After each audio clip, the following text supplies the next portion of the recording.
Hola a todos de nuevo. Ahora estamos en el video de ejercicios, ¿verdad? Sobre las aplicaciones del movimiento armónico simple. Yo pues aquí ya copié los datos del ejercicio, se los voy a leer y vamos a ver si en la edición cómo me va. Les puedo poner el enunciado por alguna parte, ¿verdad? Y si no, pues entonces en la parte de abajo del video, en la cajita de descripción, pues les voy a poner los enunciados de los ejercicios que se van a resolver en el video. Bueno, se los leo así rapidito, pues en el ejercicio dice que se trata de una llave inglesa de 1.80 kilogramos, tiene un pivote a 0.250 metros de su centro de masa. Aquí pues el centro de masa pues va a estar un poco, no a la mitad de todo el mango, ¿verdad? Porque toda esta parte de aquí es uniforme, pero aquí hay un poco más de masa distribuida, ¿verdad? Entonces pues he puesto un poco abajo de la mitad del centro de masa. Y a partir de ahí dice que hay 25 centímetros, ¿verdad? Hasta el pivote. Bueno, entonces, dice que tiene su pivote a 0.250 metros de su centro de masa y puede oscilar como un péndulo físico. Ya nos dicen qué tipo de péndulo es. Luego nos dicen el periodo para oscilaciones de ángulo pequeño. Recordemos que para los péndulos físicos y para los péndulos simples, aunque no lo diga, nosotros vamos a suponer que es un ángulo pequeño para poderlo tratar como movimiento armónico simple, ¿verdad? Pero aquí ya nos están haciendo la aclaración. Vaya. Entonces, nos dan el periodo que es de 0.940 segundos. Por aquí lo anoté. Y luego pues nos preguntan qué momento de inercia tiene la llave con respecto a un eje que pasa por el pivote. El pivote está aquí, a 25 centímetros del centro de masa, como lo dice el enunciado. Entonces, con respecto a este punto vamos a sacar la inercia. Por eso le he puesto I sub O, porque a este punto le llamé O, ¿no? Bueno, y luego pues en el literal B nos dicen si la llave inicialmente se desplaza 0.4 radianes de la posición de equilibrio, ¿qué rapidez angular tiene al pasar por dicha posición? O sea, por la posición de equilibrio. Por eso aquí le he puesto velocidad angular. Recordemos que varía con el tiempo y por eso le hemos puesto este distintivo que con respecto a la frecuencia angular, ¿verdad? Y aquí le he puesto en θ igual a 0, que es la posición de equilibrio. Entonces lo vamos a comenzar a resolver. Bueno, como se trata de un péndulo físico, a nosotros ahorita nos están dando una información del periodo que podemos relacionar con la frecuencia angular, no con la velocidad angular. Entonces nos están dando el periodo, pero nosotros sabemos que para el péndulo físico omega es la masa por la aceleración gravitacional por D mayúscula, que vimos que era la distancia entre el centro de masa y el pivote, entre la inercia. Esta inercia es alrededor del eje de rotación del péndulo. Entonces, en este caso, pues es I sub O según la notación que le he puesto acá.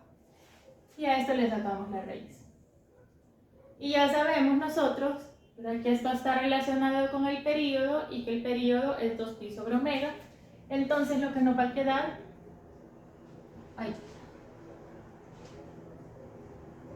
es que el periodo es igual a 2pi por la raíz de I sub 0 entre mgd. La pregunta es la inercia en este caso, ¿verdad? Bueno, entonces voy a despejar la inercia. Me quedaría periodo entre 2pi, esto al cuadrado, y luego me quedaría mgd. El periodo ya me lo dan, que es 0.94 segundos.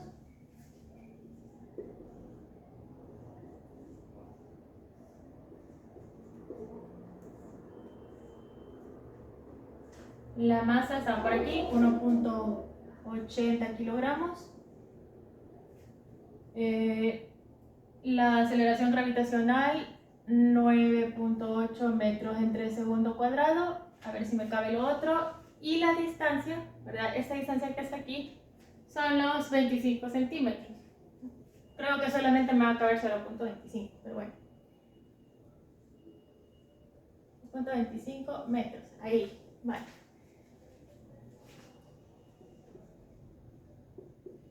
Y meto todo esto en la calculadora.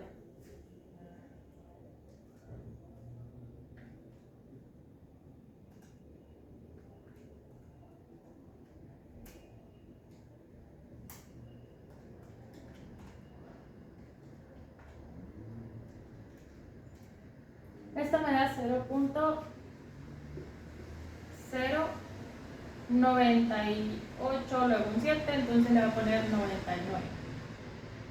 Esto en kilogramos por metro cuadrado, ¿verdad? Estos segundos al cuadrado se cancelan con esto y me quedan los kilogramos, aquí metros y aquí metros. ¿Verdad? Y tiene las mismas unidades que la inercia, ¿verdad? Por ejemplo, ustedes vieron en CDP que la inercia de una partícula era la masa por R cuadrado. Entonces le iba a quedar kilogramos por metro al cuadrado, que es lo que nos ha quedado acá. Vale, entonces esta sería la respuesta del literal A. No tenemos una forma geométrica exacta para esto, ¿verdad? Pero nosotros lo podemos calcular a partir del periodo, como lo acabamos de hacer ahorita, ¿no? Podemos hacer ese experimento, ¿verdad? De utilizarlo como un péndulo, medir el periodo y a partir de ahí podemos determinar la inercia del sólido. Bueno, entonces ahora vamos a responder el literal B. En el literal B nos dice el enunciado de que al inicio se desplaza 0.4 radianes el péndulo, o sea, agarro, esto está fijo, agarro esto, lo desplazo 0.4 radianes y lo suelto y esto empieza a oscilar, ¿verdad?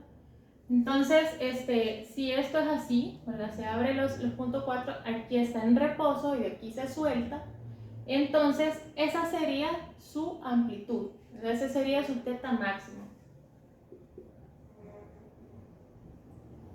Pero entonces me piden cuánto va a ser la rapidez angular cuando vaya por la posición de equilibrio. Bueno, entonces nosotros sabemos que la posición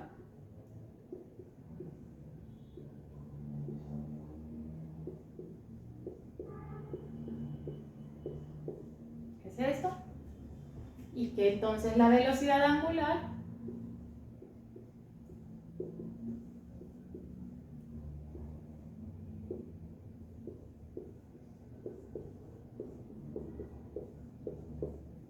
es esto. Como en cualquier movimiento armónico simple, ahorita lo vamos a tratar como movimiento armónico simple porque hasta el ejercicio dice que son desplazamientos pequeños. Nosotros sabemos que cuando pase por la posición de equilibrio vamos a tener una velocidad máxima. Entonces, ¿cuánto es la velocidad máxima? La velocidad máxima va a ser cuando el seno sea 1 o menos 1, ¿verdad? Entonces, en el ejercicio nos dice ¿qué rapidez angular? O sea, ni siquiera velocidad angular, nos dicen rapidez, vamos a dar una respuesta sin signo. Si nos dijera que cuál es la velocidad, pues entonces nosotros pondríamos el doble signo porque va a depender si el oscilador está yendo o está viniendo de regreso, ¿verdad? Entonces, pero ahorita nos dicen rapidez, así que vamos a dejar una respuesta sin signo. Y entonces para que esto sea máximo, pues entonces el seno tiene que ser 1 o menos 1 y entonces lo que nos va a quedar como rapidez máxima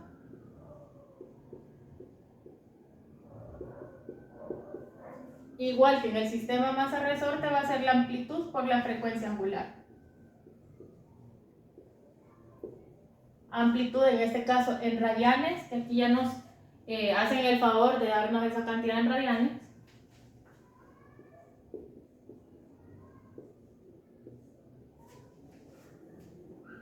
Y esto de acá, recordemos que viene de la derivada, ¿verdad? La derivada de esto, aquí sale esta constante de aquí, que es la frecuencia angular, es esto de aquí y es lo que tenemos acá. Entonces, esta frecuencia angular, nosotros la podemos relacionar también con el periodo, que ya nos lo dan. Entonces, yo aquí voy a poner 2pi sobre el periodo, que nos decían que era 0.940 segundos.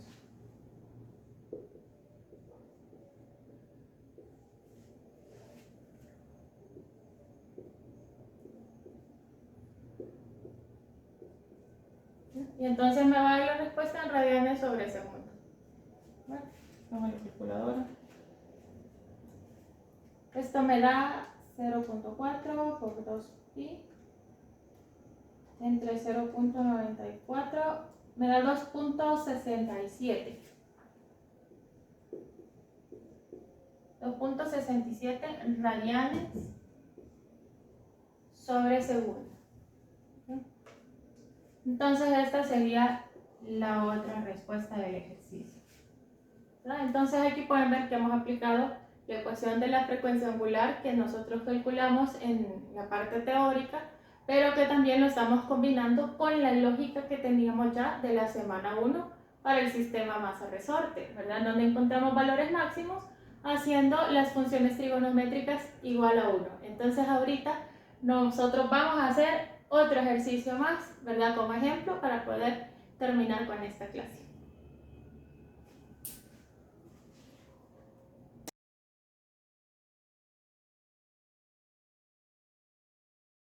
Bueno, vamos a resolver un ejercicio más para poder terminar con la clase. Ahorita pues vamos a hacer este ejercicio en donde se hace la comparación de dos péndulos. La diferencia entre estos dos péndulos es la distribución de la masa. Como pueden ver, pues tenemos una partícula, ¿verdad?, que tiene una masa m suspendida pues de una varilla que tiene una longitud L, y en el otro tenemos una varilla que tiene masa m medios, o sea, estamos comparándolo con esto, y la otra, el resto de la masa pues está aquí en esta partícula que está en el extremo, que también tiene una masa m medios. La longitud de esta varilla también es L, pero la diferencia es que aquí la masa es m y la longitud es L, pero toda la masa está concentrada en la partícula que está en el extremo. En este otro péndulo, la masa está la mitad en la varilla y la otra mitad está en la partícula, ¿verdad? Entonces, pues en el ejercicio les voy a leer las preguntas. Dice, calcule el periodo de cada péndulo para oscilaciones pequeñas, o sea, nos están diciendo que la amplitud va a ser pequeña y que podemos trabajar con la aproximación que hemos visto, ¿verdad? Podemos trabajarlo como si fuera movimiento armónico simple, porque el seno de teta es aproximadamente teta, así como vimos en la parte teórica, ¿verdad? Bueno, nos piden el periodo de cada uno, por eso he puesto periodo de A, periodo de B, y luego preguntan cuál tarda más tiempo en una oscilación, o sea, quién tiene el periodo más grande. Por eso he planteado así la pregunta, ¿verdad? Es lo mismo que sería como análogo, ¿verdad?, al enunciado que está acá. Además, pues les comento, ¿verdad?, que en el enunciado, que ojalá lo haya podido poner en alguna parte con el editor, y si no, pues como les digo, en la cajita de información les pongo el enunciado. Dice, ¿verdad?, tiene una masa m, tiene una longitud L, ¿verdad? Entonces M minúscula y L mayúscula son datos que nos dan en el ejercicio y que pueden aparecer en la respuesta, y está bien, ¿verdad? Porque es como si nos hubieran dado números, ¿verdad? Bueno, entonces pues lo primero es sacar el periodo de cada uno, y para poder sacar el periodo de cada uno de los péndulos tenemos que identificar qué tipo de péndulos son. Entonces, comencemos con el péndulo A.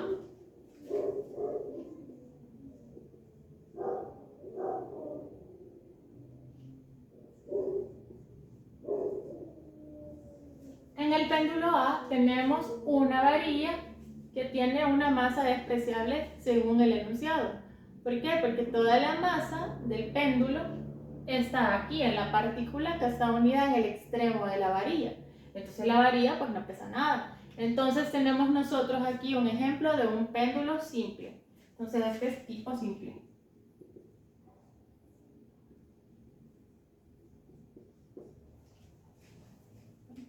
¿Cómo se saca el periodo en un péndulo simple? Bueno, sabemos que el periodo es 2pi sobre omega,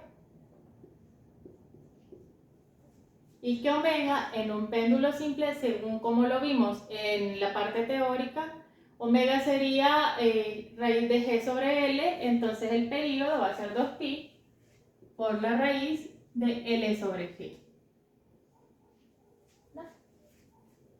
Con esto, pues, nosotros ya tendríamos el periodo en A, porque si se fijan, pues nada más lo hemos dejado en función de la longitud del péndulo y este es un dato, entonces ya tenemos la primera respuesta. Ya tenemos el periodo A, aquí le voy a poner ya el subíndice. Divido aquí porque para el otro voy a ocupar bastante espacio. Y entonces, para el péndulo B,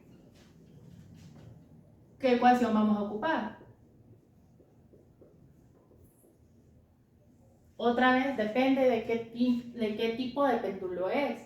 Ahora nosotros tenemos una varilla que tiene masa, entonces péndulo simple no es, ¿verdad? Tenemos el pivote en la parte de acá arriba, ¿verdad? Y el pivote tiene contacto con esta masa, ¿verdad? Que forma parte de este péndulo, que es un objeto rígido extendido. Entonces, tenemos el caso de un péndulo físico. Así que vamos a ocupar la ecuación para un péndulo del tipo físico. Y el periodo, otra vez, es 2pi sobre omega, entonces me va a quedar que 2pi. Omega vimos que era mgd entre la inercia, ahora va a quedar inercia entre mgd porque quedaría en el denominador la omega.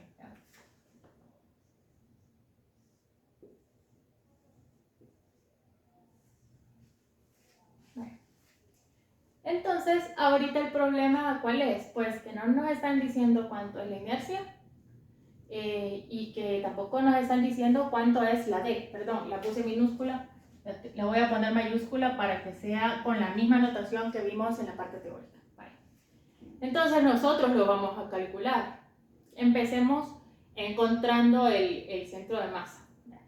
El centro de masa, ¿por qué? Porque esa D es la distancia entre el pivote y el centro de masa. Entonces tenemos que ver a dónde está el centro de masa para saber cuánto es esa distancia. Lo que vamos a hacer por pura conveniencia, usted lo puede trabajar de otra manera, pero si el pivote está aquí, pues entonces yo aquí voy a poner el 0. Así cuando encuentre el centro de masa, de una vez va a estar medido con respecto al pivote. Y de una vez va a ser esta distancia D que me pide la ecuación del periodo para el péndulo físico. Vaya, y entonces, ¿qué otra cosa? Pues vamos a poner el marco de referencia. Ahorita vamos a trabajar en Y, ya que dibujé el péndulo vertical. ¿Ya? Y además voy a poner para abajo lo positivo. ¿Por qué? Porque si además las posiciones me van a dar positivas de una vez y aquella distancia pues es un valor positivo. Es una distancia, vaya. Entonces, yo le calculo, ¿verdad?, de que el centro de masa pues no va a estar a la mitad de la varilla. Si estuviera a la mitad de la varilla si fuera solamente la varilla, pero aquí además tenemos una partícula que tiene una masa que es significativa, entonces pues va a estar un poquito más abajo de la mitad. Entonces le voy a poner aquí que este es el centro de masa. Si esto es así, entonces toda esta distancia sería la D. ¿Verdad? Entonces, ¿cómo se sacaba el centro de masa? Hay que acordarse otra vez de CDP. ¿Verdad? Entonces aquí, como vamos a trabajar en la Y, entonces voy a poner Y del centro de masa. Y ustedes ya se acuerdan o ahorita mismo se van a acordar de la ecuación. Tenían ustedes Y1 por M1 más Y2 por M2 y así sucesivamente, y esto entre la suma de las masas. Pero aquí, ¿cuál es el 1? ¿Cuál es el 2? Lo que vamos a hacer es que vamos a modelar este péndulo como si fueran dos objetos, cada uno representado por una partícula ubicada en su centro de masa. Otra vez lo voy a decir, pero ahora de otra manera. O sea que esta varilla la voy a representar como si fuera una partícula que tiene masa m medios, pero que está ubicada en el centro de masa de la varilla. Y esta partícula va a ser una partícula que tiene una masa m medios y que está a una distancia L de este eje de rotación, ¿verdad? Aquí está la partícula. Y así, trabajando cada una de estas partes, la varilla y esta otra parte, como partículas, entonces la varilla podría ser el 1 y la partícula que está aquí en el extremo podría ser el 2, ¿verdad? Entonces vamos a hacer eso.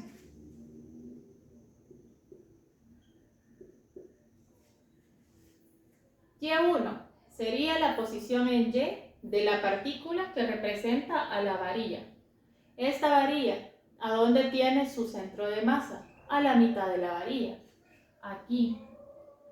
Si yo estoy midiendo desde aquí para acá, esto de aquí es L medios, ¿verdad? Y esa sería la ubicación del centro de masa. Ahí es donde yo voy a decir que está la varilla. Entonces voy a poner L medios. ¿Cuánto es la masa 1? Es la masa de la varilla. La masa de la varilla es M medios también, según el ejercicio.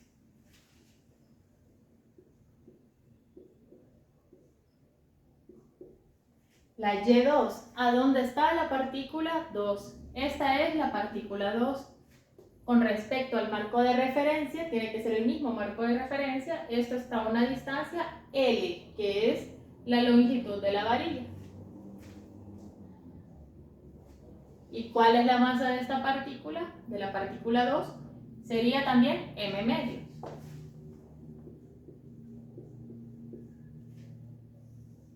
M1 más M2 sería M medios más M medios, que en total da M.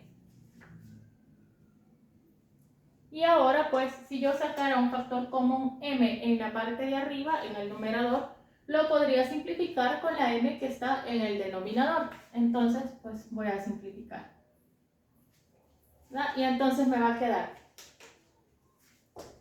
que Y del centro de masa, en este caso, como está medido desde el 0, ¿verdad?, que es el pivote, de una vez va a ser la distancia D, y lo voy a poner,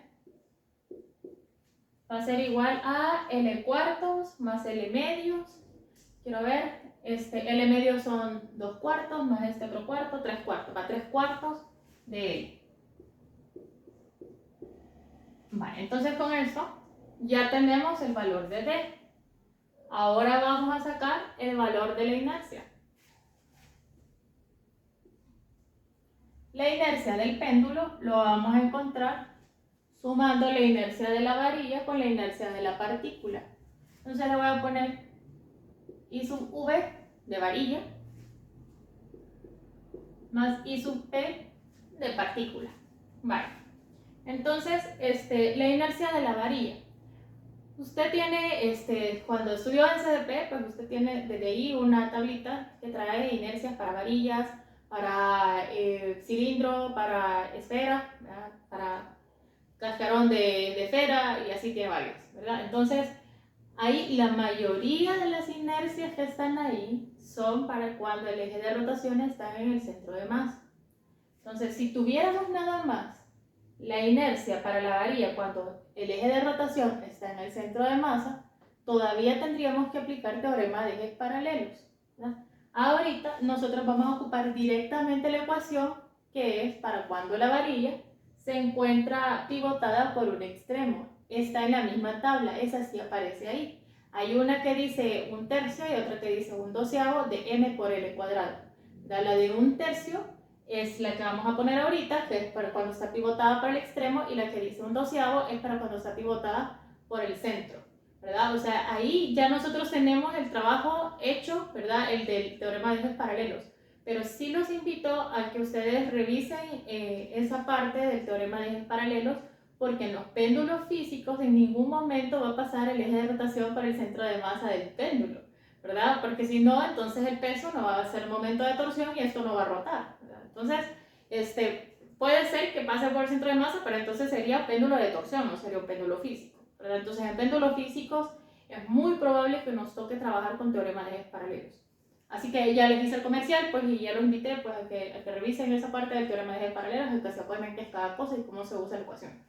Bueno, pero aquí nosotros pues ya tenemos ventaja porque sabemos que cuando una varilla está pivotada por el extremo, pues entonces la inercia es 1/3 de la masa de la varilla, que para nosotros es m medios, por la longitud de la varilla al cuadrado. Y para una partícula, ¿cómo se sacaba la inercia? M por r cuadrado. M, la masa de la partícula, que en este caso es m medio,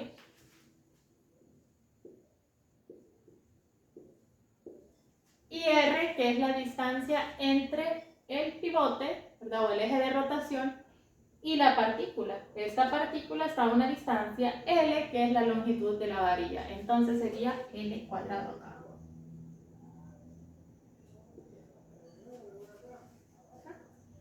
Y hago pues la operación. Aquí tengo un sexto más un medio. A ver, ¿cuánto es?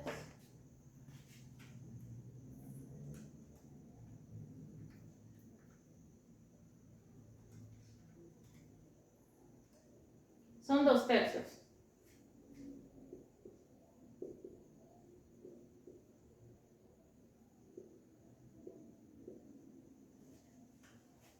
Son 2/3 de m por L cuadrado. Vaya, ahora ya sacamos la inercia del péndulo completo y lo hemos sacado con respecto al pivote, ¿verdad? Entonces, ya que hicimos esto, ahora sí ya podemos ocupar aquella ecuación. Siempre que tengamos un péndulo físico hay que hacer esto. Bueno, ahora sustituyo. Voy a hacer así.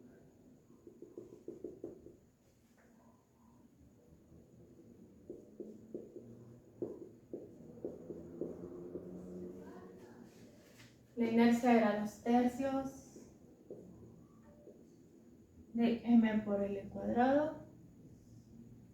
Esa m es la masa de todo el péndulo, entonces aquí ya no voy a poner m medio, sino que voy a poner m porque es la masa de todo el péndulo. Luego tenemos g, que es un valor conocido, y tenemos d, que nos dio 3/4 de L.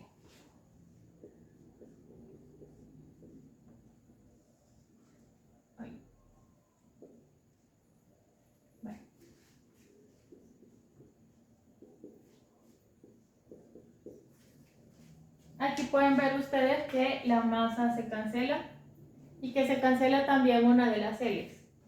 Esto con este cuadrado de aquí. Y entonces me quedaría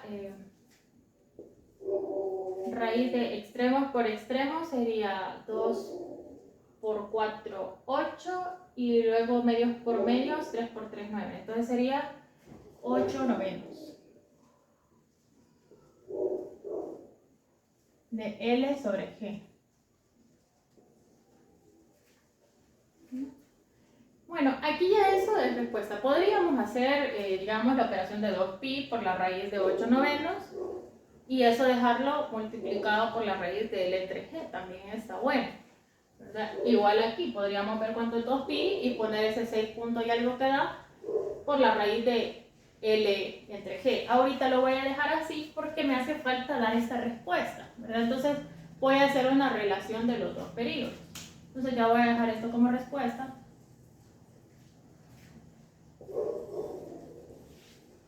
Y lo que voy a hacer es compararlo. En el enunciado dice,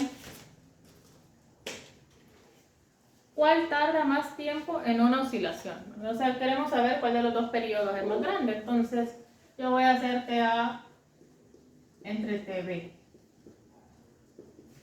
¿Lo puedo poner al revés? También. Vale. Entonces, aquí sería 2pi por raíz de L sobre G, y abajo voy a tener 2pi por la raíz de 8 entre 9 por la raíz de L sobre G. Ahí he distribuido la raíz en el número y el cociente ahí que está de esas incógnitas. Bueno, y entonces voy a simplificar.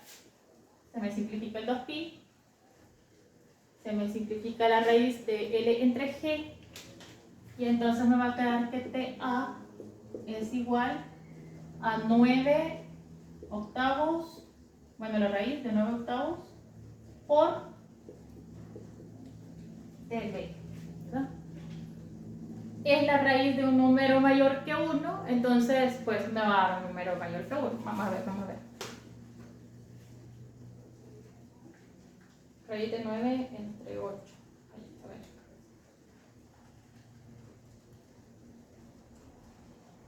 Me da 1.06.